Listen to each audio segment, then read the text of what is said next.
After skyscraper-sized alien monsters emerge from beneath the ocean, mankind must build robots of monstrous proportions to combat them. Starring Charlie Hunnam, Idris Elba, Rinko Kikuchi, and Charlie Day, Pacific Rim is one part alien invasion movie, one part monster movie, and 2 parts summer popcorn flick. But is it worth your hard-earned movie dollars? I'm Russell Ecks with GeekArmada.com, and this is our review of Pacific Rim. I have to be honest, I sat down to watch this movie with some prejudice. Based on trailers and TV spots, I thought this movie looked like little more than a big-budget attempt at a Godzilla movie, and unfortunately, I was right. I have to give director Guillermo del Toro credit for trying to give a new spin to the alien invasion trope, though as one of my staffers pointed out, it was hardly an original idea.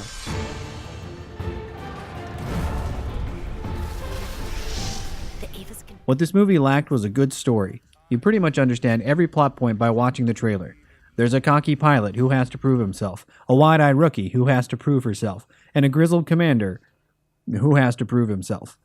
In the end, the character you already know has a fatal illness is the one who has to sacrifice himself to save humanity, and of course, the guy gets the girl. There's no surprises here. Don't get me wrong, I'm usually the guy who loves a predictable plotline, but in this case, it didn't serve the movie. This film asks you to accept a completely ludicrous concept, that gigantic aliens travel from another dimension so they can destroy mankind, and then fails to provide any logic to support their major plot lines. Instead, it continues to layer on more and more ludicrousness as the show goes on. Giant aliens attacking your planet? Better build some giant robots to get into fistfights with those aliens post-haste.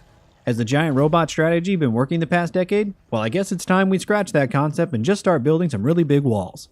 The onslaught of ridiculousness just keeps coming as the movie goes on, and never stops to provide any logic or support for these concepts. The first and most important job of a movie is to make you believe in the world it's portraying. If you can't believe in the world, then how good or bad the story, the acting, or the visuals are makes little difference. But all that being said, this was an awesome spectacle to behold. This movie does a fantastic job with its visuals, ludicrous though they may be. This movie has some of the best robot effects I've ever seen. And a welcome surprise was that Charlie Day's character gets a lot more screen time than could be predicted from the trailers. But all the VFX and Charlie Day-style comedy in the world couldn't help this movie be any better than I originally anticipated. What this movie needed was some cold logic infused into its story, and then it needed a story that didn't follow a predictable path. If they had hit me with some good reasons for why all of this was happening and then surprised me by taking the story in a very different direction than I could have guessed it would go, then I would say that this was a fantastic movie. Sadly, it's not fantastic. It's okay. Unless you're a monster movie fan, Pacific Rim probably isn't in your wheelhouse, so I'd say wait till it hits Netflix. Pacific Rim.